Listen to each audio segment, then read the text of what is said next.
It was a beautiful scare. I think you'll be happy to know he's working on a children's book that's going to be made into a film next. Really?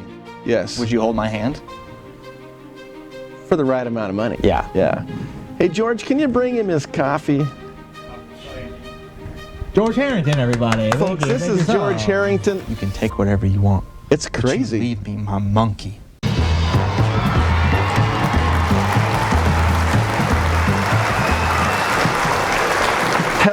Hello, all of my favorite people all over the world, especially the places where people are living still. Like here in America and India and Europe and Russia, all the awesome places. Folks, I'm Geoffrey Hill, the host of the show. And tonight, I have somebody who flew in all the way from Los Angeles. His name is Cameron Lee Price. He's got an IMD about yay long. He's got all kinds of experience, but he took the time to stop by the studio today, spend a little bit of time with me and talk all about George Harrington. Can you imagine? We all know George. We love George. If you haven't seen George's movies, you're missing out. And I want to show you a little clip today featuring Cameron Lee Price right after this. Poof!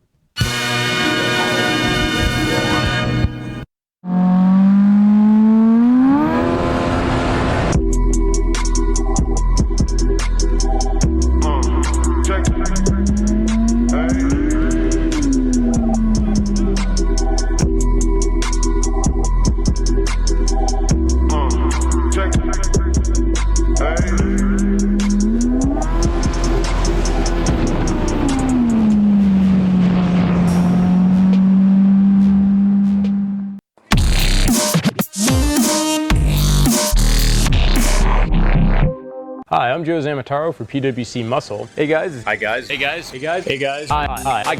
Hey guys. It's Joe Zamataro with PwC Muscle, and in this video, we're going to show you the trim is in the down position. It's reading a pretty as you can see, when the unit from Can Do Pro, it comes with a complete set of Alright, there we go. New users. Have six dealerships around the Georgia, like Scat Track and Jet Trim and Fox and Monster. Slid onto the shaft. So it's a little bit of struggling, a little bit of acrobatic. That's just air leaking out of the hose.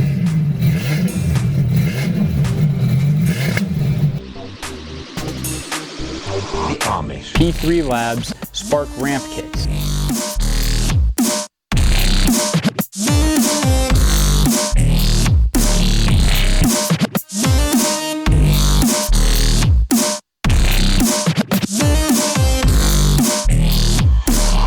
We hope you've enjoyed watching this video as much as we've enjoyed making it. Thank you very much for watching, and as always, ride fast. We'll see you on the water.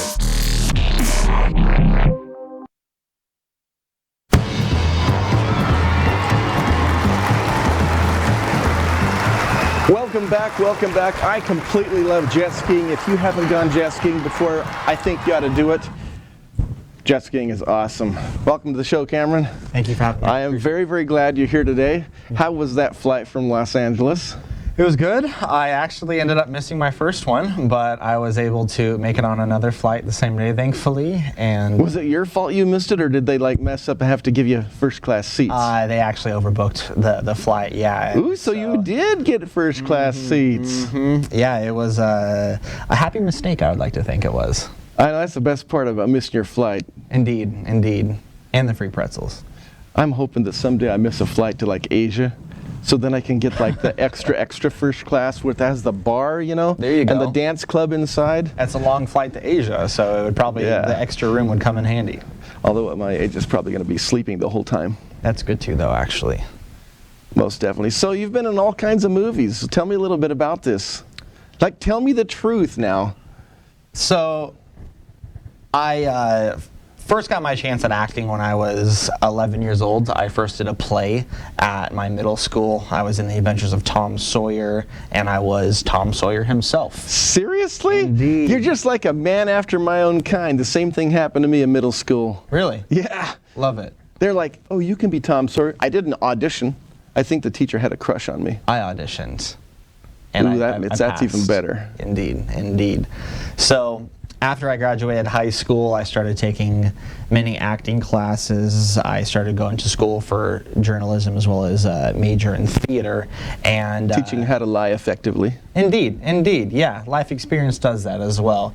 And film became one of the most powerful mediums. I love doing theater, but film is a lot more dynamic, I feel, and reaches a much more broad of an audience than theater does. When you were 4 years old, did you like pretend a lot? You know, I can't really remember back then. Because I remember, like, you know, you go out in the sandbox and you just know that it's like 5,000 miles long and there's all kinds of bad monsters, and yet when you look at it when you're 30 years old, you're like, how did I imagine all that here in this? It's like a garbage can sized lid. It's all up here. It's pretend. Power of the imagination. So as an actor, you have to really engage that imagination, I'm assuming. Yes, it's a key component, absolutely. Earlier today when I found out you're coming here to the show, the message said, he delivered on the crying lines exquisitely. Oh, well, thank you, George. Appreciate that, Yeah, he's in the audience. Everybody applaud for George. He's over there off the camera. We love George. George Harrington is the man. He's the dude who scares the living crap out of you just by looking at you. And then he turns it into a film and you're like, oh no, what's happening next? And just when you think it's going to happen this way, it doesn't happen that way. Yeah. And that's half the suspense. Indeed. What made you say, I've got to be in a Harrington film? I saw their first couple of films. I saw He Rang, and then I saw Your Turn, and I just really love the gritty style that both him and Sam are able to execute together. I feel like here in, you know, Canyon County and Treasure Valley, not a lot of filmmakers like to push themselves in that aspect, and I think that they do. And I think that when I see people thinking outside the box and pushing their creative limits, that's something that I want to be a part of, and I think that's where a really beautiful collaboration comes into place. Man, the first time I saw a Harrington film, I saw Shavings. And all I saw was a short clip on this. And I had nightmares for weeks. I'm like, what the heck? This thing triggered something on the animal level. Yeah, I myself have not seen Shavings actually, but I'm very excited to. They showed me a little Don't see clip. it alone. Really? Yes. Would you hold my hand? For the right amount of money. Okay, so you want me to bribe you? Yes. I like bribes. I got kids and bills. Indeed. You know, we work for money around here. Yes. If they will ever pay me. That was a hint. So now that you're 20, how old are you? 23? 26? Oh no, I'll be 28 at the end of the month. 28. And you've been in how many films now? Just a rough idea. At least 100. Holy crapamola. Yeah. That's a lot. Yeah. Do you sleep? It's not my favorite activity. What do you do when you're not in a film? I audition a lot. I race motocross as well and ride motocross. Really? You got some serious raspberries from that? Look at that baby right there. Oh, a recent one right there. Indeed Hey, look, it even is. shaved. Yeah, all for you. Nice. I knew it was going to be a big day. But You're yes, giving me the chills. I love to ride my dirt bike. I'm big into trail riding, and now that I live in Los Angeles, I like to go to a lot of the motocross tracks that I've seen on TV growing up and the years and years of me watching races and AMA Supercross. So it's really cool to actually be in California and experience that firsthand. But what about when you like have to take a dive over the handlebars and it goes whack? How do you survive that? Deep breaths and long breaks. Really? Yes, indeed. Yeah. Has this skill been of use in the film industry for you? Absolutely. So actually, I have two older brothers, and every weekend, me and my dad and my brothers, we would ride trails on Saturday in the forest. On Sunday, we would go to one of the several tracks around Boise, such as Pleasant Valley or Mountain Home has a motocross track, or OMC over in Boise. And then on Monday, we would go to OMC or one of these tracks, and we'd practice and, so to speak, make up for the mistakes that we might have made in the race the day before. And I think that motocross has really taught me that type of persistence, as well as my father instilled a very great work ethic in me from a early age, and the fact that motocross was an outlet for me to constantly push myself and progress. And I think I've translated that same passion towards film and a lot of the principles as well. I really like this because one of the worst things about dealing with actors on set is when they're like, I'm so through with this. I'm so through with this. Do we have to do it one more time? Yeah, you do. Yeah, you do. Do it with a smile on your face. No, or I'm else. really out of energy. Someone, latte, latte, latte. I hate that. I do have my coffee around here somewhere. Yeah. Yeah. Hey, George, can you bring him his coffee? George Harrington, everybody. Folks, this is George Harrington.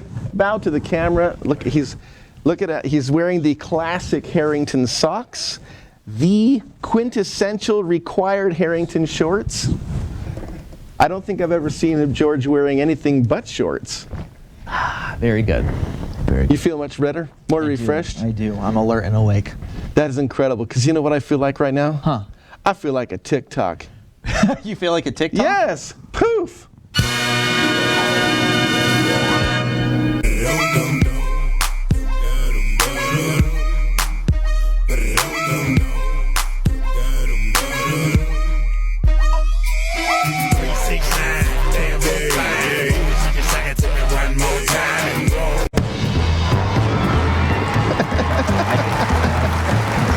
We had some cats on the set of Rem, actually, for that matter. There was.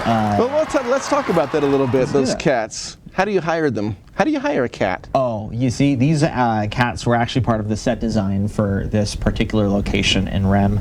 There was actually quite a bit of. Like the stray cat strut location, or is this fake cats, or? These are real cats. Real actually. cats? Yeah, definitely. And we were able to film at a really awesome farmhouse location, and it has a nice big barn and many little blue heeler puppies. Really? Is this Baldo's place? Because I've never been there. Baldo, I haven't heard that in a while. Baldo's famous. Baldo is famous. He's got his own cartoon about him. He absolutely does. He is a good one. He totally is awesome. Indeed. So you brought in the cats. These are like the audience extra cats, or? Oh, just cats that are living at the house. They don't have anything to do with the film. But they're in the film. No, they're not. Well, now you've stumped me. What about the puppies? They're not in there either. Not in the film either? Nope. They're just they were just companions and support dogs in between takes. Did you know that you can take a support horse onto an aircraft in the passenger cabin? This is real? This is a fact. Do you have a horse I could borrow? No, but you could borrow my monkey, because you can also take a support monkey in the cabin. And if you're feeling really adventurous, you can actually take a support chicken. You can take whatever you want. It's But crazy. you leave me my monkey. Name that movie. Name that movie. I don't know, but that was so believing I went, crap, what did I say? It's a good one. Shout out to Walk Hard, the Dewey Cox story, starring John C. Reilly. Very good film. Now, we know you love Harrington. Everyone loves George Harrington. Indeed. But what, other than Harrington films, because we know you're going to say you love them, because he's sitting right over there and he might shoot you if you don't, right?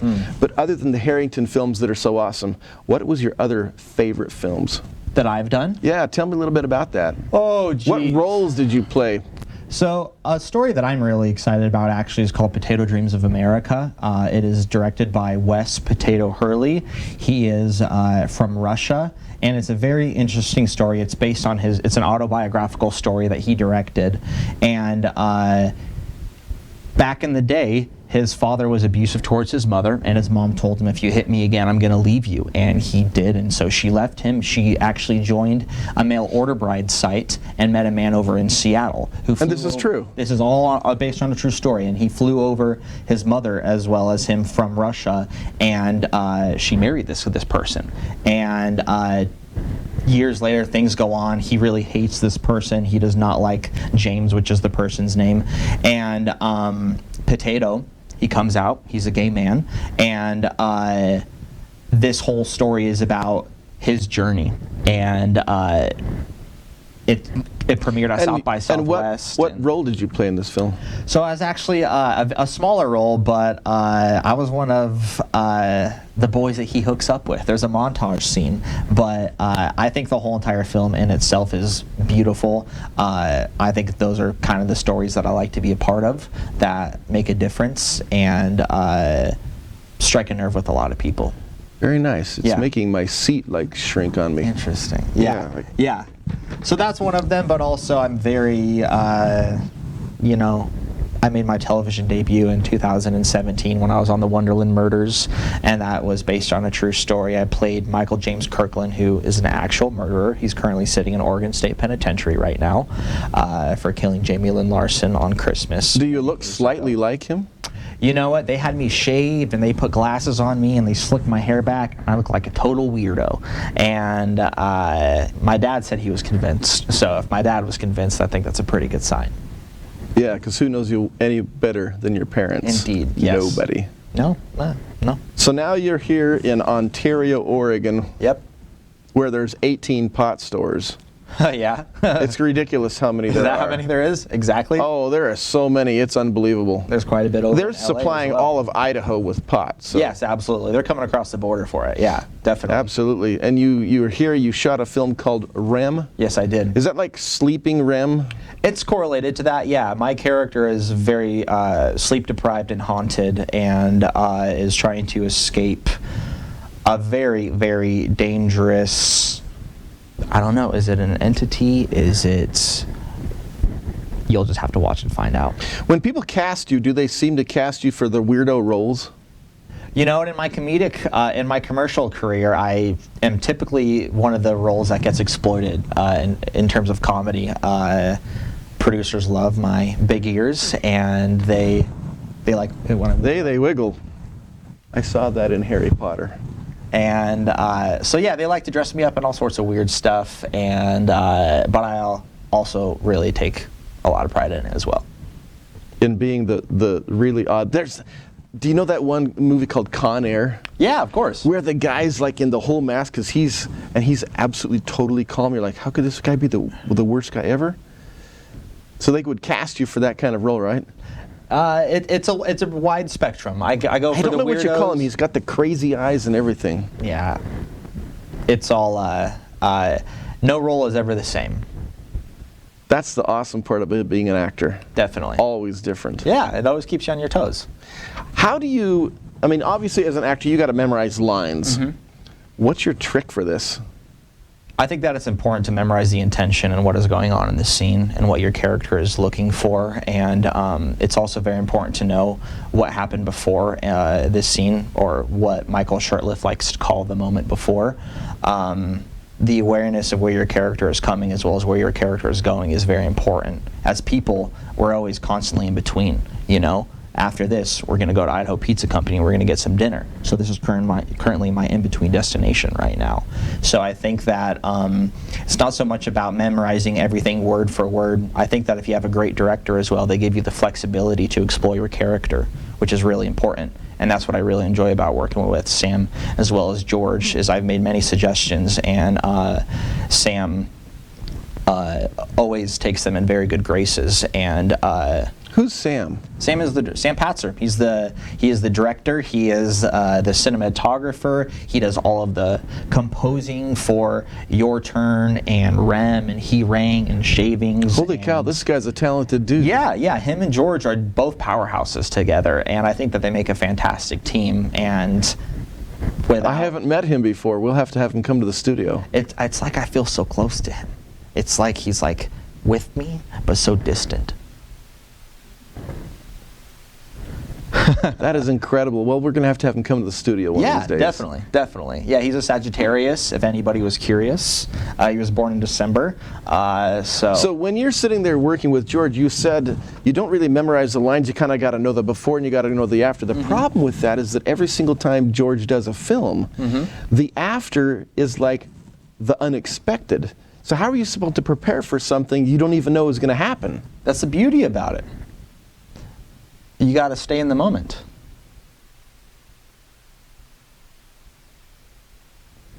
And what comes after that? Creativity. So in the movie REM, REM, Yes. what was your role?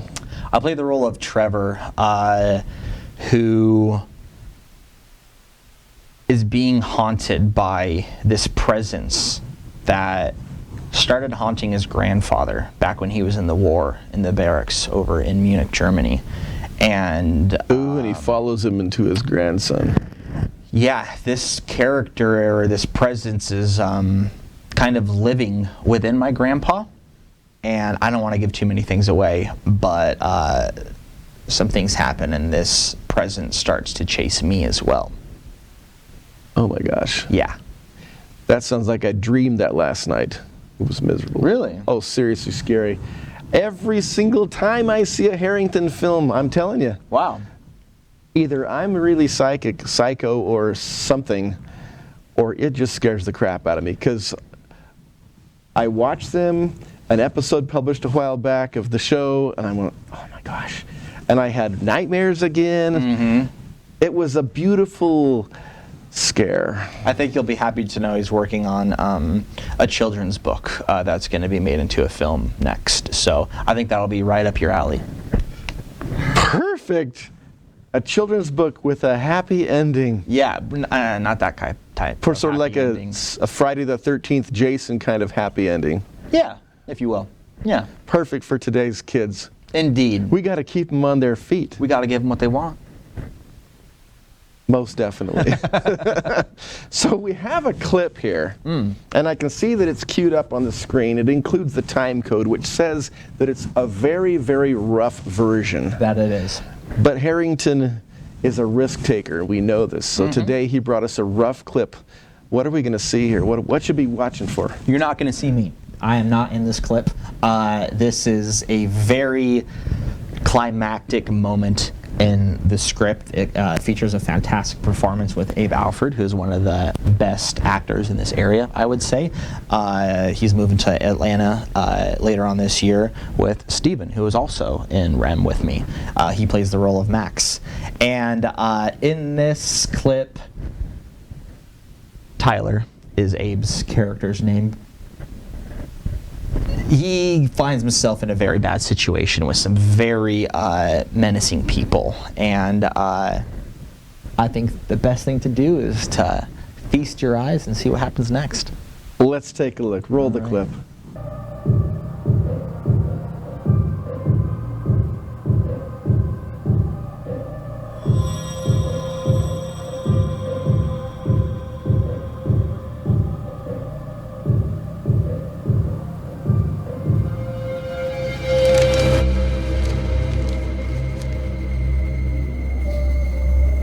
All right, I'm gonna start. 6 grams were thrown down the storm drain. Why?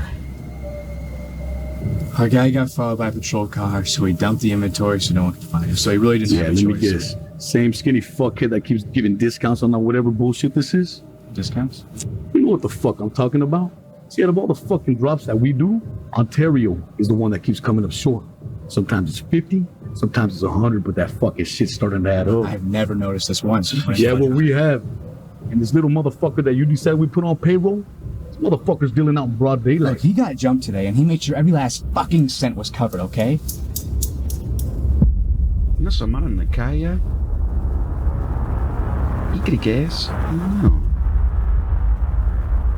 Why are you always sticking up for him? Best part of him got wiped off on the sheets.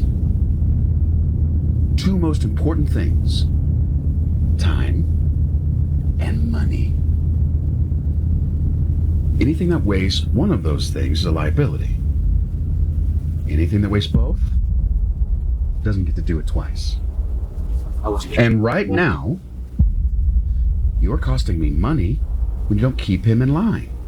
And you're wasting my time when you don't listen.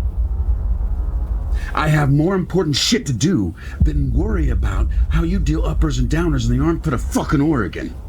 Fix this. Because if I have to fix it, we won't worry about getting our money back. We'll figure out how to fit you into a fucking igloo cooler. Piernas y brazos primero, puto. Your arms and legs first. Good talk. this is an inch, not a mile.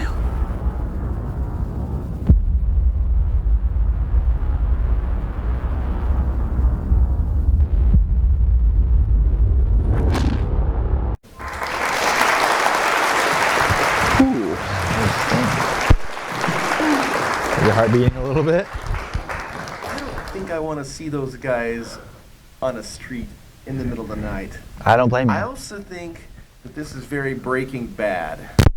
Ooh, that's awesome. I'm sure This that is very Sam and Breaking George Bad. would I love sat that. there and I thought, That's good. dang, this is totally from Breaking Bad. Just like that, you know, there's that one guy, the stupid kid that always got in trouble trying to do his own deals, and then the bald guy comes up and, man. They know how to build tension. I really think that's one of their strongest aspects. Like, I'm going to have to change my diaper after this.